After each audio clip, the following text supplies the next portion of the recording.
The final day of the first Cornhill Test match. Welcome to the highlights. Will it be a day for England, a triumph for England, or will West Indies have a dash at the runs and have the home side on the defensive? Well, this is the way it began at the start of play. 11 for 1 wicket with Simmons out to the first ball of the innings, playing on to Philip DeFREITAS. Desmond Haynes 3 and Richie Richardson 8. No extras, 11 for 1. Now the match situation is that West Indies still need another 267 to win, and they have 9 wickets in hand at the start of play. England a 25-run lead on the first innings and set them 278 for victory. Now the weather forecast for the day is of vital importance. It would only need 1 or 2 rain showers to take West Indies out of the game with an opportunity of winning, and would reduce it to either an England victory or a draw. And I think the odds are very much on an England win. The batsmen have had a tough time throughout this match. I don't think it'll be any easier today. We join play now in the last ball of the third over. Philip DeFREITAS is the bowler, Richie Richardson is taking strike, and 3 runs have been added to the overnight total.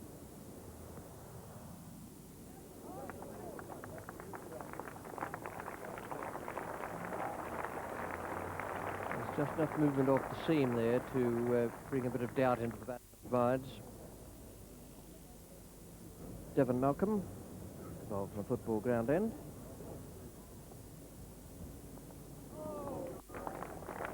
That's 4 bowled.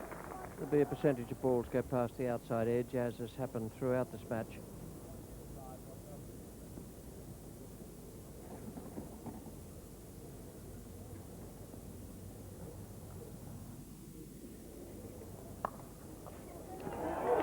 Prakash has dropped it. Would have been a good catch. It got away from him. He grabbed at it again. Just seemed that he might have touched it a second time as well. Well, Desmond Haynes really cracks this. The ball just bounced. He hits it on the rise. Prakash is almost knocked off his feet the first time with the ball.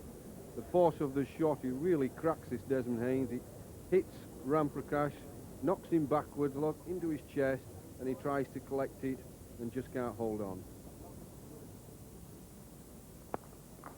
That's 4. Beautiful stroke by Richie Richardson. And suddenly, the batsmen are starting to attack.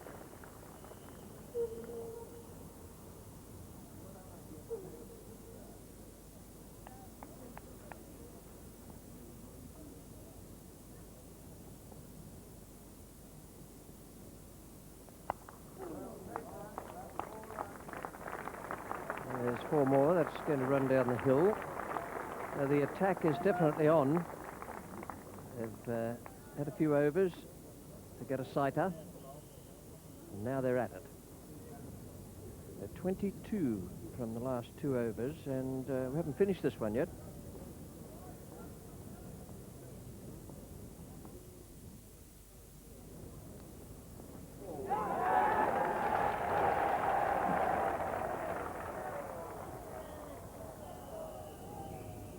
Devil of a ball to get. You watch it bounce and cut away, but nowhere near touched Desmond Haynes' bat or gloves.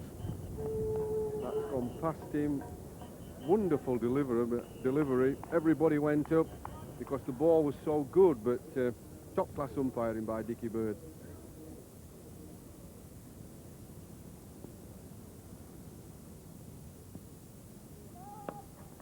Another no ball and another 4.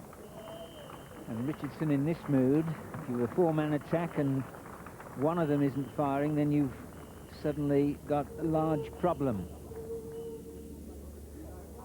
Well, there's Derek Pringle, and that's the first bowling change, and clearly Gooch has to perm his 4 main bowlers around until he finds 2 in harness that can do the job for him. And he mustn't exclude himself either, because he's a useful bowler on this sort of pitch. Oh, and could have had a wicket first ball. That just looked as though it might have gone back inside Haynes. Let's see which way the movement was.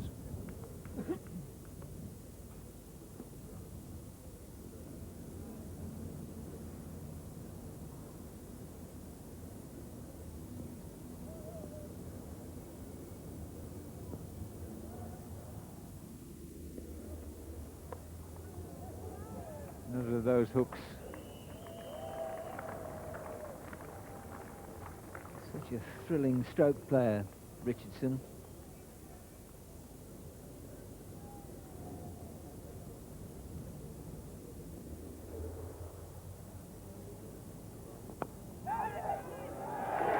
That's out. He's got his man and deserved it, and that's the wicket they want. Desmond Haynes caught, baton pad for 19. First wicket of the morning for England. West Indies 61 for 2. Now, there's no doubt about it that Derek Pringle's been the better of the bowlers used so far this morning. He's moved the ball both ways, got a bit of different bounce, and he really has caused problems for the batsman. Moved the ball out, he's made it come back in. And again, that ball going in, very similar almost to the LBW decision. It could even have been pad first, that, and then catching the bat on the way up.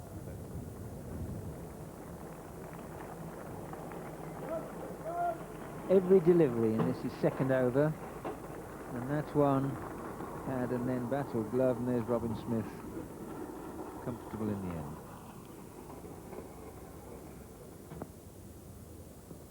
This is Steve Watkin, and that's 4. A long half volley, and so comfortable for Richie Richardson to play. It was wide enough of the off stump for a full swing of the bat. Well, a nice gentle loosener here, well pitched up, and Richie Richardson is onto this in a flash, cracks it through the covers. Yes, there's a tendency when you're a bowler and a bit nervous, and he must be nervous his first test match. If anybody says, well, he bowled in the first innings, that's not the same.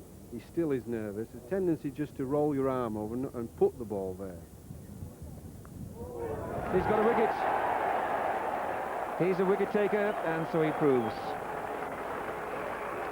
Tall boy has got that bounce we talked about just outside off stump, and the slip catch well held. Hooper goes. Yes, change the bowling, bring on a new bowler when you're not getting wickets. Graham Gooch did. A couple of looseness from Steve Watkin, and then suddenly put a bit of body into that. Actually, instead of putting the ball there, he actually bowled it quite firmly, and the ball bit and bounced. And I'm afraid Hooper couldn't resist a flashing back foot shot, which is not something he'll want to remember. That shot, a very inauspicious shot in this situation. A batsman just come in. There's the lovely wicket to England, comfortably taken by Alan Lamb.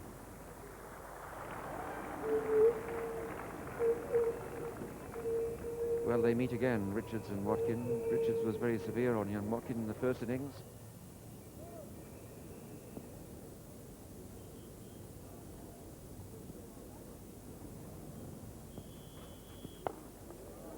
It's a cracking shot. Well, it's a long half volley, and Craig's got to go. Extra cover, and that's 50 for Richie Richardson.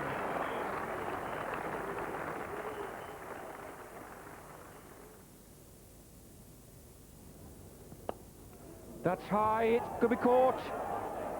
It's caught by Gooch.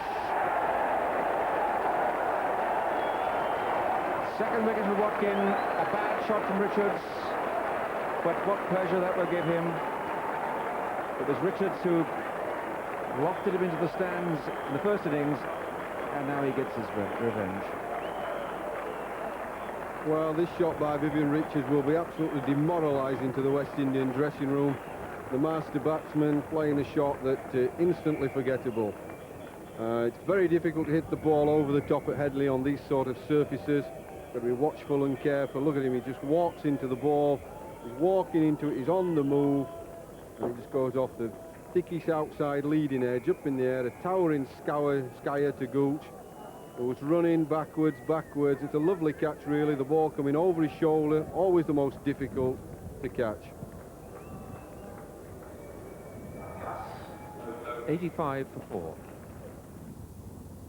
The weather has been good so far, but a few dark clouds massing around. The forecast is much better than yesterday. We had showers sweeping across the ground yesterday, and around about 3 hours of play lost. Today they started on time, and we've had no interruptions. Oh, good heavens, what a catch! What a marvellous catch! Gooch, again, he took a great catch, great running catch to dismiss Viv Richards. And now he's pulled off a blinder to get rid of Gus Logie. 88 for 5, West Indies in complete disarray. And it just underlines the value of fielding and catching to back up your bowlers. Yes, I think if Graham Gooch fell off Billy and it fallen to a feather bed at the moment, everything's going just right for him. But that really was a brilliant catch. Jeff Dujon is the new batsman. 88 for 5. And West Indies' best chance now comes from that black cloud.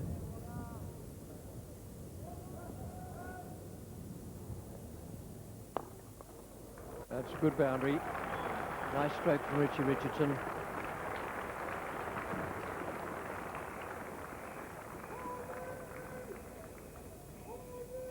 Yeah, Richie Richardson, a lovely time of the ball. He's a great stroke player. Foot to the ball there, lovely follow through, and never even bothered to move. And now, well, we've been showing you that the umpires have had a word about the weather. The crowd have been putting up umbrellas, and the players going off the field. It's a sharp shower. I would think that lunch will be taken pretty well straight away.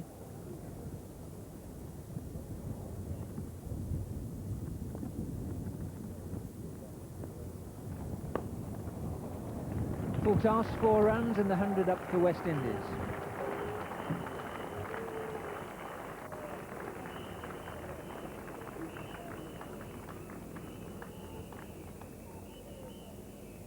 Well, a nice gentle full toss straight after lunch.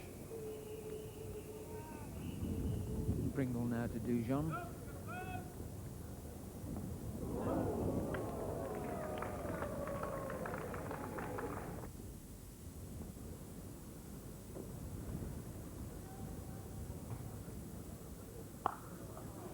Glorious shot.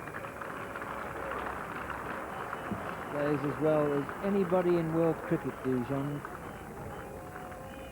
Some of his off-driving, back and front foot. Just look at this. Well, he loves the back foot. Playing in Kingston, Jamaica. High bouncing ball, he stays back. And that's his favourite area.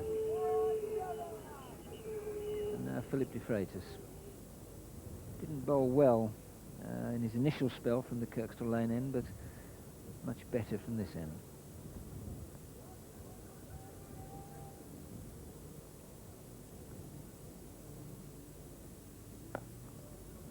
Just dismissive that, and Dujon is a very difficult batsman to bowl against because he can play off back and front foot. Well, Philip DeFREITAS bowling a gentle medium pace loosener halfway down the pitch. Can't do that to West Indian batsmen. They've always been exciting players, looking to hit the ball.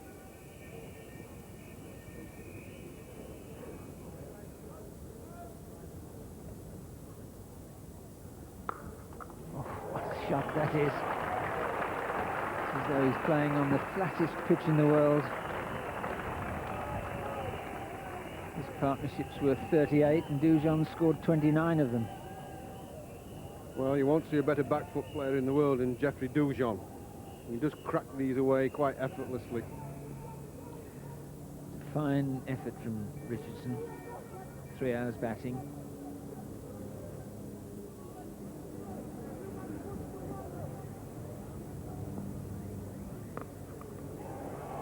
And you can suddenly play one of those sort of shots. He's looking to get forward, but anything in the least bit short.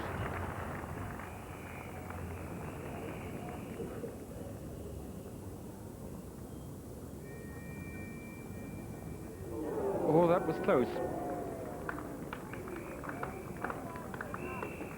Quite a few wickets have fallen to that shot in this match, emphasising the uneven bounce of the pitch. That just moved away off the seam, bounced a little higher. Never been at his best today, DeFREITAS.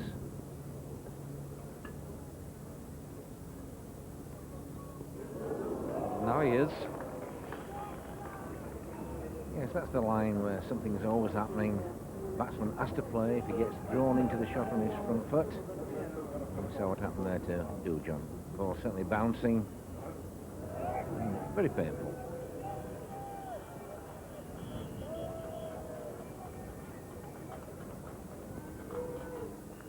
That's it. He's caught him again. Lamb's caught him. First slip, and Richardson's gone. That's the area where the batsmen are having most trouble, just outside off stump. What looks to be cuttable suddenly finds the top edge of the bat, and the 6th wicket goes down. Yes, DeFREITAS getting on the right line again there. Hammered him about getting on that off stump just outside it. Richardson going for the shot of the back foot, just a little bit of extra bounce, and a straightforward catch straight into Lamb's midfield. Malcolm Marshall.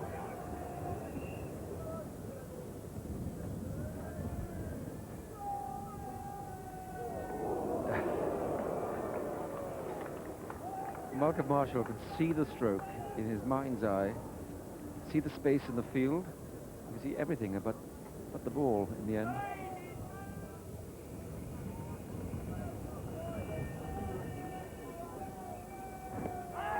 Big shout, he's getting him.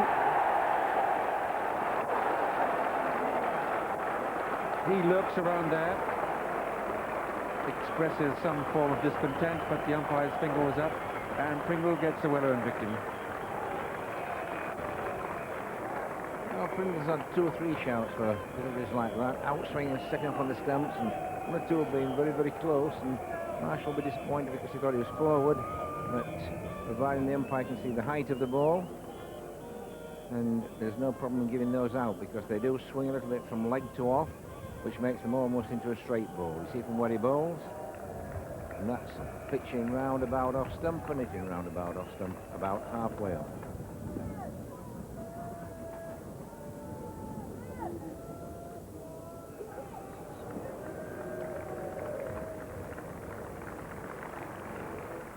There's one thing for certain from that, it's not going over the top of the stumps, which the umpire has to worry about. At it well below the knee, but it probably about halfway up the stumps. And as Tony said, it's slightly angled in, and then just going out of the seam, making it into a straight ball. I think somebody trod on that well-known toe of Derek Pringle's. Well, if you do have toes peeking out of your boot toes, and you get a spike on them, that's what happens. Jeff Dujon is 31 not out. That's a lovely shot.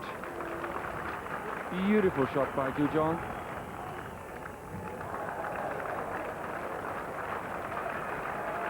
Slowed up over the green grassy outfield here at Headingley.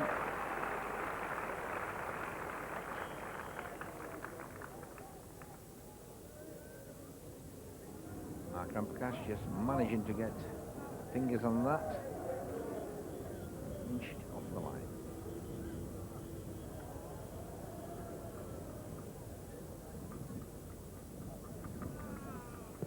Oh, that's out, yes. 6 out, he kept low. Alas, poor Dujon, I think, had very little chance there. After playing such a handsome shot at the back foot, it's trapped on the back foot again with a ball that keeps it a bit low, I think, came back at him. Well, ever since we got on about DeFREITAS getting onto the off stump just outside line, he's done it remarkably well in the last couple of overs. And he's created problems for all the batsmen by bowling that line. Again, on the right line, just outside that off stump, running in, keeping low, or around about the knee pad.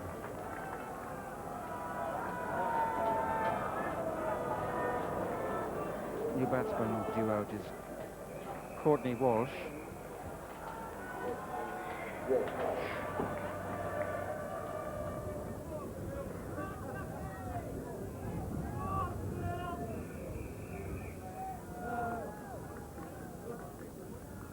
Walsh has done a lot of warming up out there. He's 4 balls to go in this over.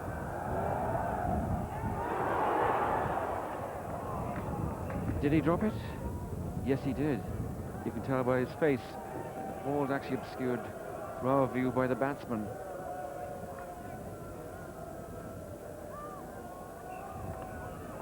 Well, it was definitely an edge.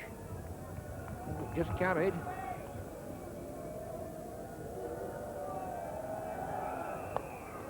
DeFREITAS has dropped that. So that's 2 chances have gone down. And still is the threat of the rain clouds blowing in from the northwest. Well, and these catches are very difficult for bowlers, following through, putting all their effort and aggression into bowling and running off the pitch, and suddenly the balls hit hard and just stick out of hand. That looks a little more nasty. Just that one shower earlier, and clouds just backing up way to the northwest of the ground. That's a good shot. He's a very awkward customer, Curtly Ambrose.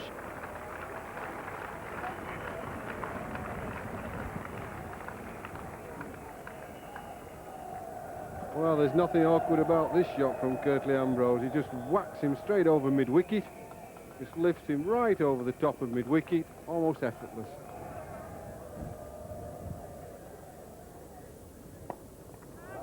Pringle. Got it. Ninth wicket down. 162 on the board, and England are just 1 wicket away from victory. DeFREITAS has struck. Ambrose caught Pringle, bowled DeFREITAS. And a thoroughly deserved wicket.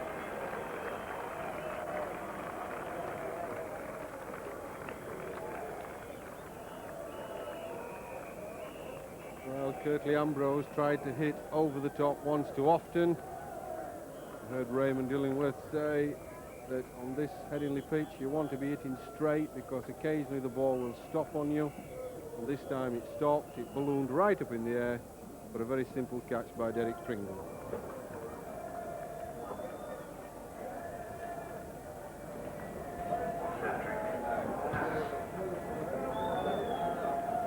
Balls for Ambrose for his 14, 34 minutes and 3 fours, and it's 162 for 9. Last batsman is Patrick Patterson.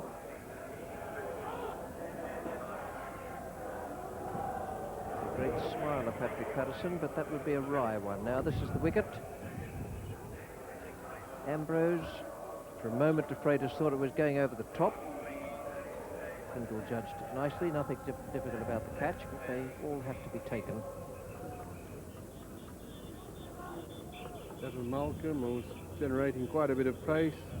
Nice to see him bowl a Yorker.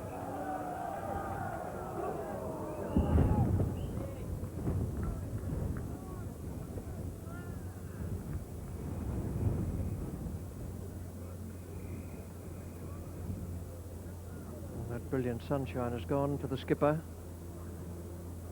in the last 30 seconds. Very breezy, gusty northwesterlies coming across, and suddenly the sunshine is gone, the clouds are coming back.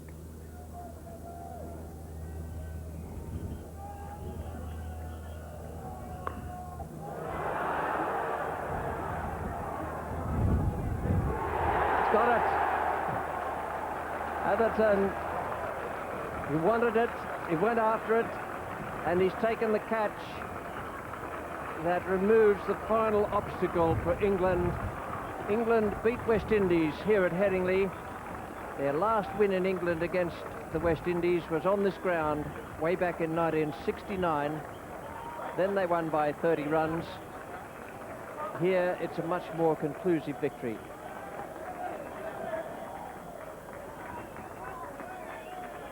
Very fine performance from Graham Gooch and his men. 115 runs the margin. Congratulations from the West Indians. Lance Gibbs, the manager of the West Indian side there, he was in the losing side in 1969. He's here as manager this time. That's a great achievement by Graham Gooch. Indeed it was, and that is the West Indian scorecard, totaling 162. They began the day at 11 for 1, and there were just 4 double-figure scores there. Haynes 19, Richardson 68. He played very well once again. He's running back into form. Dujon 33, a lovely cultured innings, and Ambrose at the end, some lusty hitting to no avail. 14 he made, Walsh made 9, 162, and 4 heroes there for England. DeFREITAS, Malcolm, Pringle and Watkin. Deservedly, each of them took wickets. Malcolm, the last one, with that catch by Atherton. DeFREITAS 4 for 59, bowled in tremendous style right through the game. Pringle did a great job from the Kirkstall Lane end. He kept that tight all day for Graham Gooch, and good captaincy from Gooch as well, the way he handled his bowlers. 22 overs, 6 maidens, 2 for 38 Pringle. And Steve Watkin, what a match for him. 3 wickets in this second innings to go with his first innings success. 3 for 38 from 7 overs. Expensive, but those 3 wickets made all the difference. This is the way the game unfolded through the 5 days. England 198 and 252. West Indies 173 and 162. England won by 115 runs, indeed a conclusive margin. At the presentation, F.S. Truman, who is the adjudicator of this match, nominated Graham Gooch as the player of the match, and shortly after, welcome to the highlights of the opening